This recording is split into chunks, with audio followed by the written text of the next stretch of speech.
नामदुन सल्ली अला रसूलिल करीम अम्मा बाद फ़ाउज़ बिल्लाहि मिनश शैतानिर रजीम बिस्मिल्लाहिर रहमानिर रहीम। अस्सलामु अलैकुम वरहमतुल्लाहि वबरकातुहू। मैं हूँ हकीम आसिफ़ अली राव। आज का जो मौजू हमने तरतीब दिया है ये भी बाकी मौजूआत की तरह इंटरेस्टिंग है, क्योंकि हम मुसलमान हैं और बतौर मुसलमान हमारा लगाव हमारे आका सल्लल्लाहु अलैहि वसल्लम की ज़ात से होना चाहिए, क्योंकि वो सबसे अहम शख्सियत हैं पूरी दुनिया के अंदर। अब हम चलते हैं अपने असल मौजू की तरफ कि फ़ाक़े की अहमियत हमारी ज़िंदगी में क्या है। फ़ाक़े की अहमियत ये है कि जब फ़ाक़ा हम इख्तियार करते हैं तो उससे हमें फ़ायदा क्या पहुंचता है।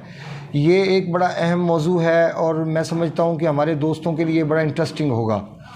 याद रखें, हम बीमार कब होते हैं? बीमार हम तब होते हैं जब हम ओवर ईटिंग करते हैं, जब हम इतना खाना खाना शुरू कर दें कि हमें कम कैलोरीज़ की ज़रूरत हो और हम ज़्यादा कैलोरीज़ अपनी बॉडी को देना शुरू कर दें तो हम बीमार होना शुरू हो जाते हैं।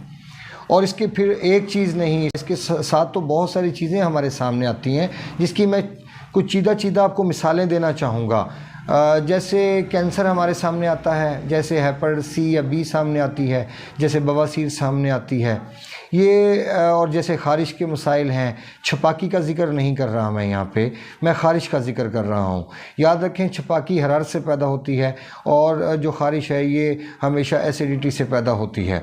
और इसके अंदर बैड कोलेस्ट्रॉल जैसे मामलात आ गए, बैड फैट जैसे मामलात आ गए, इसमें टीबी जैसे मामलात आ गए, इसमें ट्यूमर जैसे मामलात आ गए, इसमें और बहुत सारी चीज़ें हैं जो शामिल हैं। जैसा कि मैंने आपको बताया कि ये सारी जो बीमारियां बताई चुकी हैं हमारी नज़र में तो अलामतें हैं, इसलिए आप इन चीज़ों को समझें कि ये सारी की सारी जो चीज़ें हैं ये ओवर ईटिंग का नतीजा है।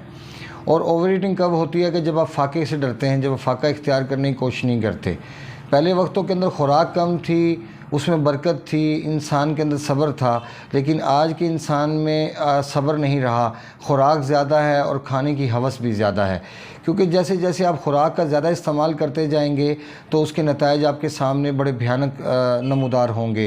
क्योंकि हमारे अंदर का निज़ाम तभी तसलसल के साथ काम कर सकता है जब वो लाइट वेट होगा।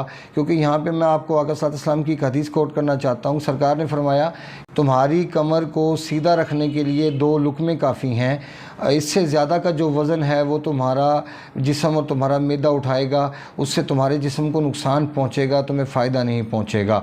तो इससे क्या साबित होता है कि मतलब इंसान की तवानाई के लिए उतनी चीज़ काफ़ी है जिससे उसकी तबीयत में सुधार आ जाए, उसकी वीकनेस रफ़ा हो जाए, उसकी तबीयत को सुकून मिल जाए। लेकिन अगर आप अक्सर देखेंगे तो खाने के बाद इंसान को बेचैनी का सामना करना पड़ता है, उसकी वजह ओवर ईटिंग है। और अगर फ़ाक़ा इख्तियार करते हैं तो फ़ाक़े से हमें क्या फ़ायदे मिलते हैं। अब हम आते हैं उस बात की तरफ जो असल जान है फ़ाक़े की, जहाँ से आपको समझने का मौका मिलेगा कि हमें फ़ाक़े से क्या क्या फ़ायदे मिल सकते हैं। जब आप फ़ाक़ा करते हैं, जब आपके मैदे के अंदर कोई खुराक नहीं रहती और आप उसको लंबा टाइम देते हैं तो उससे आपको फ़ायदा क्या मिलता है कि आपके मैदे के अंदर जितनी गलीज़ मवाद, गंदे मादे जो पड़े होते हैं, मैदा उनको खाना शुरू कर देता है, उनको तलफ़ करना शुरू कर देता है, उनको अपनी खुराक बनाना शुरू कर देता है। याद रखें कि जब एक खुराक पहले ही आपके जिस्म के अंदर मौजूद हो और फिर आप ऊपर से दूसरी खुराक खा लेंगे तो वो ख़मीर दर ख़मीर वो जहर पैदा करने का सबब बनेगा और वो आहिस्ता आहिस्ता आपको मौत के मुंह की तरफ लेके जाएगा।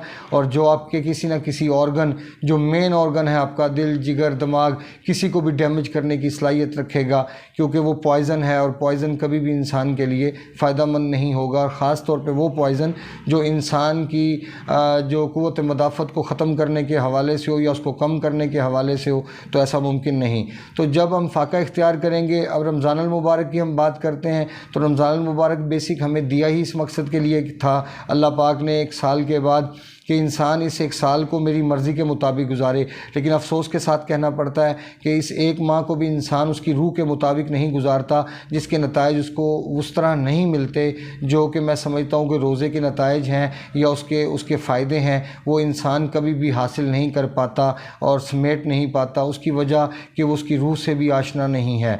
रोज़े का मकसद ये होता है कि आपने जो साल के 11 महीने आपने गलत चीज़ों का इस्तेमाल किया या अपनी मर्ज़ी की, आपने खाने पीने में आपने हर चीज़ का इस्तेमाल किया, अब कम से कम 1 महीना आपको अल्लाह उसके रसूल के हवाले से दे देना चाहिए।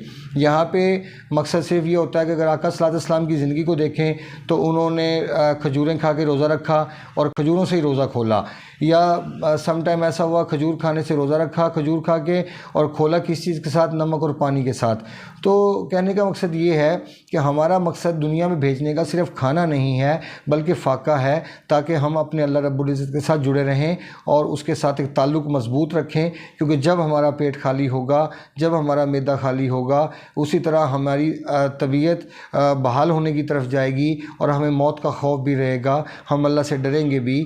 اور ہماری دنیا کے اندر جتنی بھی بیڈ ہیبٹس ہیں اس وقت دنیا میں موجود ہیں، ہمارے ارد گرد ہمارے یوٹیوب کے معاشرے کے اندر جو نیگیٹو چیزیں موجود ہیں، یہ سب کی سب اوور ایٹنگ کا نتیجہ ہیں، کیونکہ جب آپ خوراک زیادہ کھا لیں گے تو آپ کا دل مست ہو جائے گا اور وہ مزید کی ڈیمانڈ کرے گا، پھر اور کی ڈیمانڈ کرے گا، پھر اور کی ڈیمانڈ کرے گا، پھر نتیجہ کیا ہوگا کہ آپ کا ضمیر مردہ ہوتا چلا جائے گا اور آہستہ آہستہ آپ تمیز کھو دیں گے اچھے اور برے کی، کہ اچھا کیا ہوتا ہے اور برا کیا ہوتا ہے۔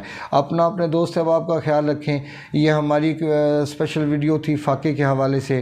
اگر کچھ ہمارے دوست چاہیں تو اس بات کو سمجھتے ہوئے اس سے بہت زیادہ فائدہ اٹھا سکتے ہیں، کیونکہ گندم سے کبھی بھی کچھ نہیں ملے گا آپ کو، کیونکہ آقا صلی اللہ علیہ وسلم نے اپنی پوری زندگی میں یا صحابہ کرام نے اپنی پوری زندگی میں، اگر ہم فار ایگزامپل اگر آقا صلی اللہ علیہ وسلم کو ہم سامنے رکھتے ہوئے کہہ بھی دیتے ہیں کہ وہ اللہ کے نبی کہاں، وہ کہاں، ہم چلیں تھوڑی دیر کے لیے مان بھی لیتے ہیں، لیکن پھر صحابہ کرام کی زندگی کو دیکھتے ہیں تو ان کی زندگی بھی آقا صلی اللہ علیہ وسلم کی پیروی میں گزری، اور جب تک آقا صلی اللہ علیہ وسلم کی پیروی نہیں کریں گے، چاہے وہ کھانے کا معاملہ ہو، چاہے پینے کا معاملہ ہو، چاہے وہ سونے کا معاملہ ہو، ہم کبھی بھی کامیاب نہیں ہو سکتے، اور آخرت میں آقا السلام کبھی بھی نہیں پہچانیں گے جب تک کہ ہم دنیا میں ان کی پیروی نہیں کریں گے، ان کی پسند اور ناپسند کا خیال نہیں رکھیں گے۔ اپنے دوست احباب کا خیال رکھیں۔ ملتے ہیں انشاءاللہ مزید انفارمیٹیو ویڈیو کے ساتھ۔